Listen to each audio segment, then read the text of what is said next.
But now this is certainly a region that's been adversely impacted by weather shocks and in some cases conflict. So the growth remains subdued and somewhat uneven, and that's certainly something that we are concerned about. But let me turn it over to my colleague Jean-Marc Natal to add some color. Happy to. Do you hear me? Okay. So there has been over the last year and a half, there has been some progress in the region. You saw, inflation stabilizing in some countries, going down even and reaching close to the target. So, but half of them are still at large distance from the target, and a third of them are still having double-digit inflation. In terms of growth, as Pierre-Olivier mentioned, it's quite uneven, but it remains too low. The other issue is debt in the region. Obviously, it is still high. It has not increased. It has stopped increasing, and in some countries already starting to consolidate, but it's still too high, and the debt service is correspondingly still high in the region. So the challenges are still there. There's been some progress. So in terms of the recommendation, in countries where inflation is very high, you would recommend tight monetary policy, and in some cases, when possible, help by consolidation on the fiscal side. It's complicated. It's in many countries, there are trade-offs, and consolidating fiscal is difficult when you also have to provide for relief, like in Nigeria, for example, due to the flooding. So targeting the support to the poor and the vulnerable is part of the package when you consolidate. I'll stop here. Okay, I'm moving to my left. I'm going to go, gentleman in the first row.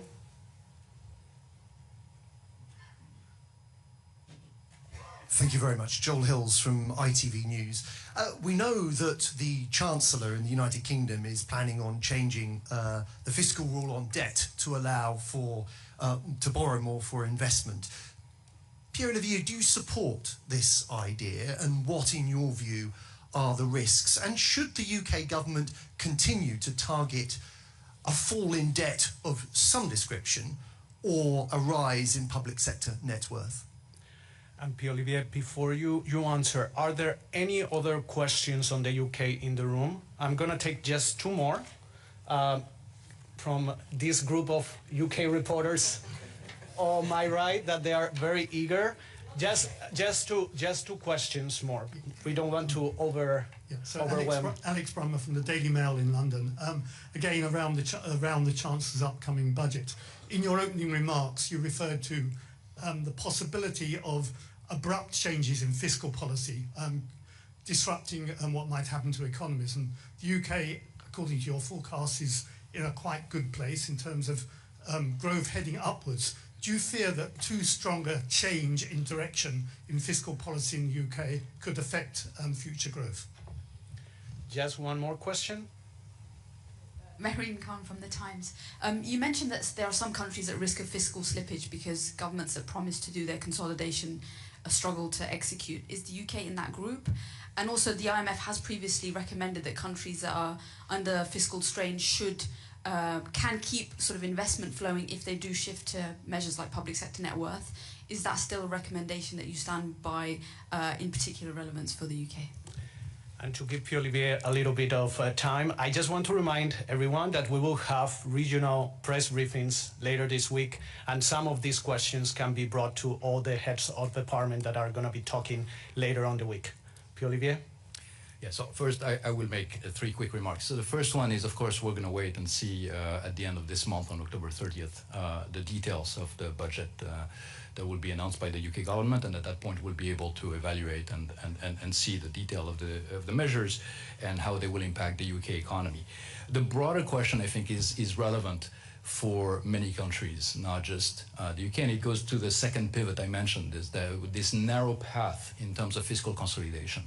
I think when countries have elevated debt levels, when interest rates are high, when growth is okay but not great, there is a risk that things could escalate or get out of control quickly. And so there is a need to bring debt levels down, stabilize them when they are not stabilized, and rebuild fiscal buffers. That is true for many countries around the world. And if you're not doing that, and that's getting to the question that was asked by the gentleman on the right here, if you're not doing that, that's when you find yourself potentially later on at the mercy of market pressures that will force an adjustment that is uncontrolled to a large extent, at which point you have very few degrees of freedom. So you don't want to get in that position. And I think the effort to stabilize public debt has to be seen in that context. Now, the other side of the narrow path is, of course, if you try to do too much too quickly, you might have an adverse impact on growth.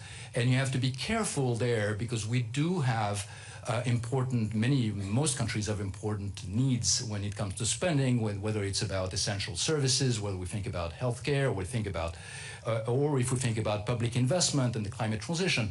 So we need to protect also the type of spending that can be good for growth. So finding ways, and this is something that our colleagues in the Fiscal Monitor report emphasize, finding ways to consolidate by reducing expenditures where it's needed, maybe raising revenues. Often it's a combination of both, but doing so in a way that is least impactful on growth.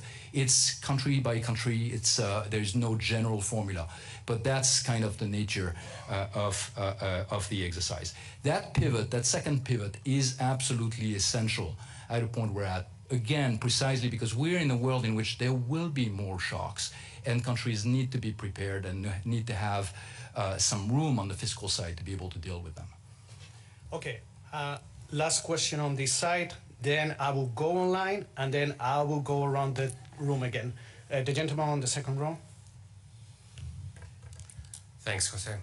Pierre, a question on Argentina. The IMF is maintaining its projections for the country for next year, improving GDP and inflation 45% at the end of the year. Oh, yes, sorry.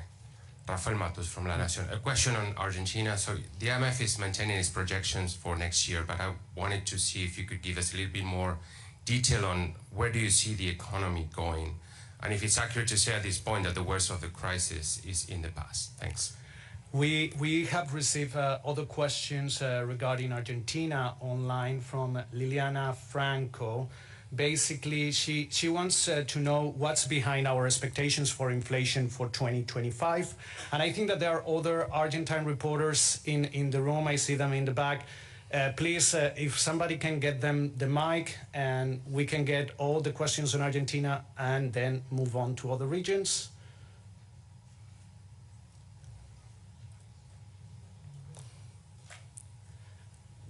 There, those two, please. Try to keep it short, because I want to. Hi, Patricia Valli from El Cronista. You mentioned the need to keep going with the reforms, and the government in Argentina is implementing a series of reforms. What's the take of the IMF in terms of this, and if they are perhaps hurting the most vulnerable due to the increase of poverty numbers in Argentina in the past report? Hello, Juan Manuel Barca from Clarín newspaper. I would like to know if you raised your employment projection compared to the compared to the July forecast. Yeah, so let me first state at the outset that our projections for Argentina have not been updated since July, and the reason for this is because there are ongoing program discussions between the authorities and the fund. And so while that process is going on, we did not update the projections for the October round. Now, to come to the question that was asked on the left, there are two things that are relevant for Argentina, two main things. One is, of course, what's happening on the inflation side, and here I think the progress has been very substantial. We are now seeing month-on-month inflation in Argentina close to 3.5%, and this is down from about 25% month-on-month back in December of last year. So very, very significant decline in inflation rate. And so that's something to acknowledge. And the hope is, of course, that the measures in place will continue to improve the situation on that front. On the growth front, what we are saying is that activity has contracted substantially in the first half of the year, but there are signs that it's starting to gradually recover. Now, how much? Again, I can't give you an update because we don't have it as of now. But there are signs that there is a recovery in real wages, in private credit, and activity. Now, of course, this has been difficult for the Argentine economy, the decline in growth of that nature. And that's something that, again, we are engaged in discussions with the authorities on the best way forward. I cannot comment more than that. Okay, now I'm going to get a question from our colleagues on WebEx. I think that where from ICAI it's there. Where can you hear us? Yes, clearly. So I have a question on China. Given China's recent implementation of various stimulus measures such as support for the real estate sector and interest rate reductions and other economic incentives, we've already seen a major boost in its capital markets. So how do you assess the potential impact of these developments on China's economic recovery and growth perspective? And also, how the external effects, such as the Federal Reserve's easing monetary path, will play a role here? Thank you. Before you answer on the Federal Reserve, there's other questions on China on the similar nature. The recent stimulus announced by the government and its effects. Okay, so China, as I mentioned in my opening remarks, we have a slight downward revision for its 2024 growth compared to our July projections to 4.8%. And that's a revision that's coming largely due to a weaker second quarter of the year. And that's weaker second quarter of the year is reflecting continued decline in confidence in the household and corporate sector, and also the continued problems in the property sector in China. Now, this is something that, of course, is a top priority to address for the Chinese authorities, and we've seen a number of measures that have been announced since the end of last month. First measures, monetary and financial measures announced by the People's Bank of China, and then some fiscal measures that were announced a few weeks ago. These measures in general go in the right direction from our perspective. They are trying to improve the situation in the property sector. They're trying to, for instance, lowering borrowing rates or trying to improve the balance sheet of the property developers. In our view, in our assessment, the measures announced at the end of last month by the PBOC, although they go in the right direction, are not sufficient to lift growth in a substantially material way, and that's why our forecast is still at about 4.8% for 2024 and is unchanged for next year at 4.5%. The new, more recent measures announced a few weeks ago by the Ministry of Finance are not incorporated in our forecast. We're waiting to see the details. I should mention, however, that since then, there has also been a release of the Q3 growth for China, and this has also been a little bit on the disappointing side.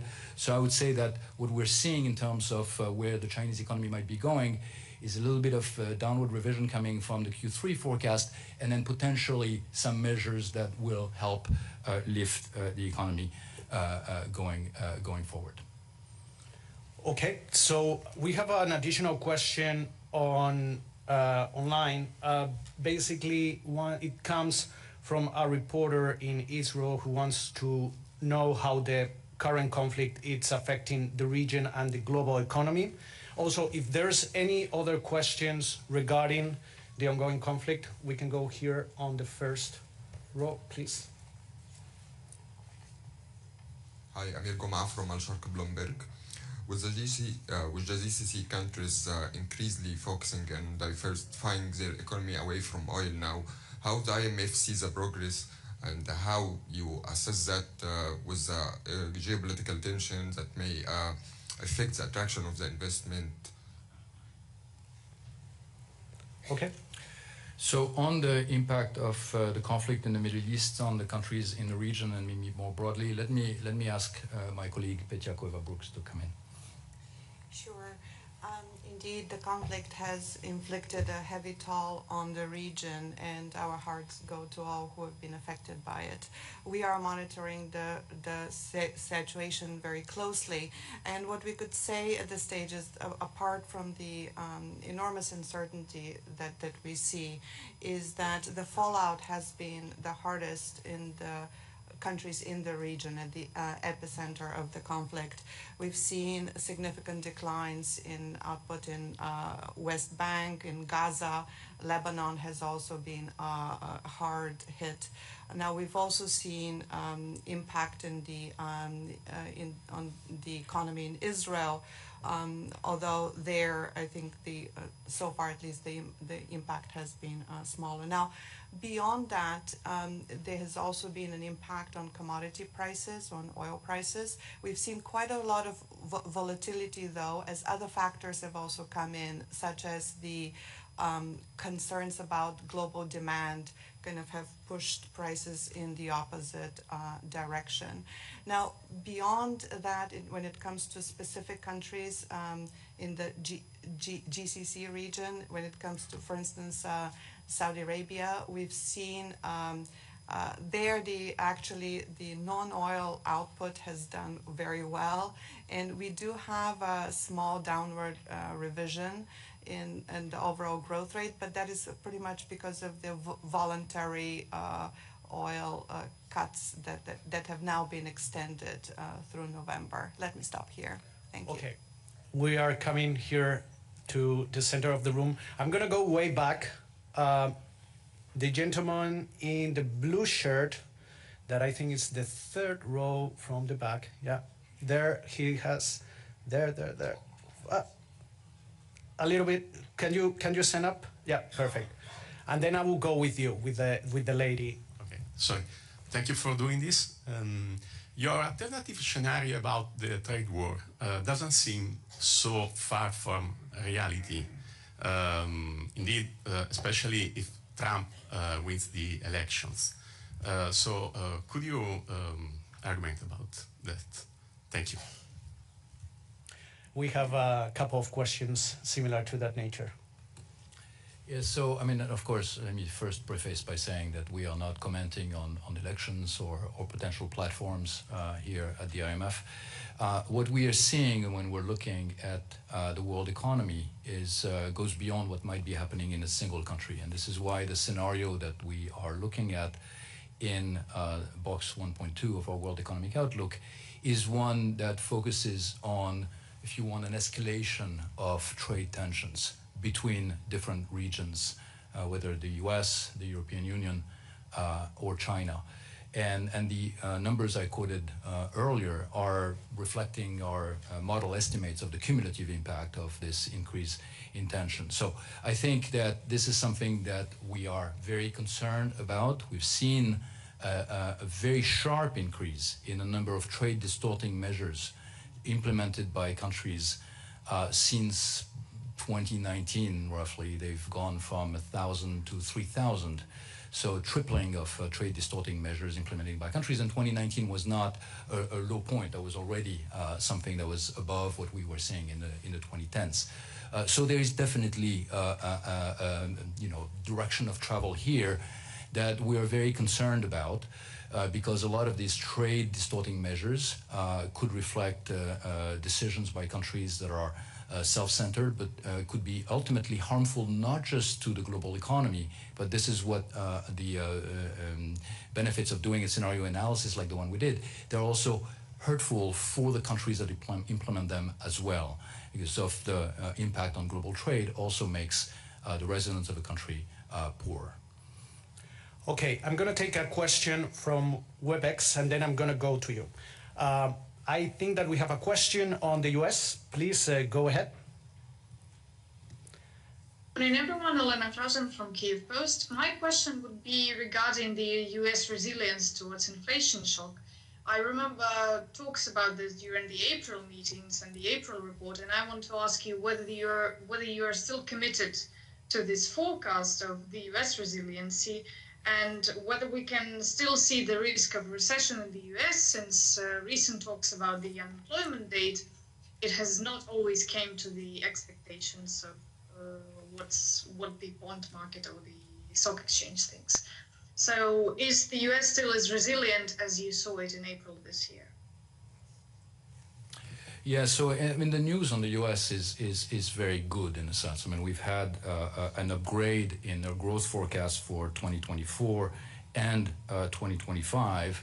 The historical numbers have also been revised, so we even upgraded 2023. That's already sort of behind us, but the numbers came in and they were stronger than was realized. And that strong growth performance has been happening in the context of a continued disinflation. There have been some bumps in the road. The disinflation may not have been proceeding, especially earlier in the year, as quickly as was projected, but lately it's been quite substantial. So what accounts for this is two things that are really important there. One is there is strong productivity growth that we see when we look at the US. That's somewhat unlike other advanced economies, in fact, when we look around the world. And the second is also a very significant role that immigration has played. The increase in foreign-born workers in the US that have been integrated fairly quickly into the labor force. Now, the increase in unemployment that we've seen recently, I just showed it in my opening remarks, reflects to a large extent the fact that you have this increase in foreign-born workers, and they've been integrated quickly in the labor force, but still there is an influx of them, or there was an influx of them, and it's taken a little bit of time to absorb them. And that's what is reflected in the increase in unemployment rate. So the labor market picture remains one that is fairly robust, even though it has cooled off, but from very, very tight levels. Growth is solid. So I think to the answer to the question that was posed, I think the risks of a recession in the U.S. in the absence of a very sharp shock would be somewhat diminished. Now, that is really what paves the way when you think about what the Federal Reserve is doing, seeing this inflation coming down a lot, but noticing the increase in unemployment, pivoting away from just fighting inflation, that fight is almost done, and now being more concerned about maybe what might be happening going forward with the labor market, and wanting to make sure that that cooling off of labor market doesn't turn into something that is more negative. Okay, the clock here says that I have 7 minutes, that I can push a little bit, but we go there, then we will go to this side and come back here and maybe end around here. Thank you very much. Yeah, my name is Hope Moses Ashike from Business Day, Nigeria. Sir, right here in this room in April, you projected Nigeria economy to grow by 3.3%, and you cited improved oil sector, security, and agriculture. So I want to understand what has changed since then in terms of Nigeria's growth and the factors you mentioned. Thank you. Thank you. Jean-Marc, would you like to come on Nigeria? Sure. So yes, rightly so. We revised growth for Nigeria in 2024 by 0.2 down, and things are volatile, I suppose, because the reason for the revision is precisely issues in agriculture related to flooding, and also issues in the production of oil related to security issues, and also maintenance issues that have pushed down the production of oil. So these two factors have played a role. Okay, we go to this side. I'm gonna go to the front row. The lady with the white jacket, thank you. Thank you. So this is still a follow-up question since you just answered on Nigeria. What's IMF's projection for the social impact on fuel subsidy removal, especially when you fuel subsidy removal and forex unification in terms of poverty, inequality, and food security? And also, can you give us your medium-term projections for Nigeria's growth? Thank you. So I'm afraid on this one I will have to go back and check because I don't have a number ready on the impact of removal of the fuel subsidy specifically on that you asked about. I don't know if my colleagues. And I will encourage you to formulate this question in the press briefing for the regional outlook for the African department. Probably there you will get your answer, but reach out to us bilaterally, and then we will get you the question. We're gonna go to the gentleman on the back. Yeah. Thanks very much. Andy Robinson, La Vanguardia, Barcelona, Spain. There seems to be a strange sort of divergence in the Eurozone economy in which Spain, you've revised upwards Spain's GDP growth forecast a whole percentage point, whilst Germany is languishing. Could I ask you, is Spain's performance sustainable when Germany's in a recession? Also, one other question. You seem, in your box on inflation and wage share and profit share, you seem to be suggesting that if there's any danger of increasing inflation in the future, it's more an excessive profit share than an excessive wage share. Could you tell me if that's a correct interpretation? Thanks. Yeah, so I just a few words on the euro area in general, and then I will let my colleague Petia to come in on Spain. We do see some divergence across the different countries of the euro area, and one of the drivers is how reliant they are on manufacturing as one of the key sectors in domestic production. And what you're seeing is there is a general weakness in manufacturing, and that's hitting countries like Germany, while countries that are maybe a bit more reliant on services, including tourism, and Spain is one of them, are seeing a better performance. Now, on the second part of your question, then I'll turn it over to Petia, on the profit share and wages. We're seeing now wage growth that is in excess of inflation. And sometimes people say, well, that's a problem because that means, maybe that cannot be sustained and therefore there will be more inflation. Well, not quite. That's not the view that we have here at the fund. A lot of the increase in wages in excess of inflation right now, so that's an improvement in real wages, in standards of living, is reflecting a catch-up phenomenon. It's after years during which inflation was higher than wage increase. So real wages are catching up. They are covering lost ground. Now, during those years when inflation was higher than wages, profits margins somewhere were higher in the economy.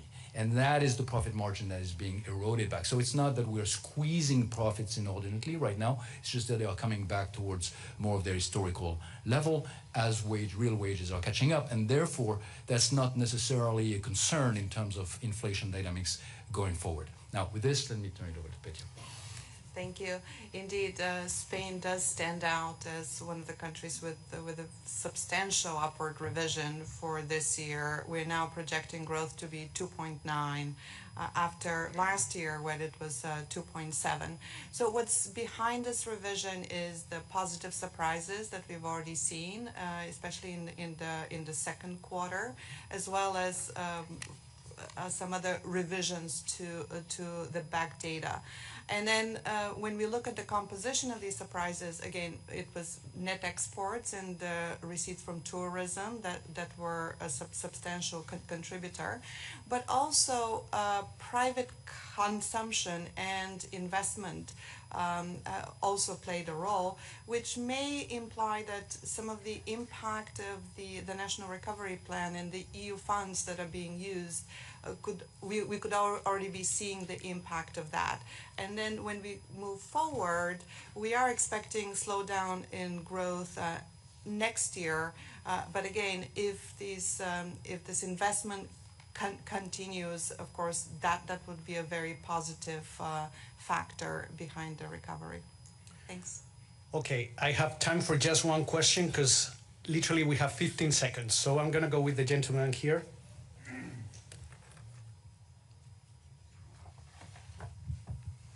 Thank you. Barry Wood, Hong Kong Radio. Mr. Gorincha, in April you said likely we will see one rate cut in the United States. We've seen it. The data, as you just said, is very good. Would further rate cuts be counterproductive? Well, in our projections, of course, we need to make some assumptions about what central banks are going to be doing, and this round of projection is no exception. So in our projections just released today, we're assuming that there will be 2 more rate cuts by the Fed in 2024, and then 4 additional rate cuts in 2025, and that will bring the policy rate towards a terminal rate that's around 275.3. Now, why do we see the additional rate cuts? Well, in part, it's the progress on inflation.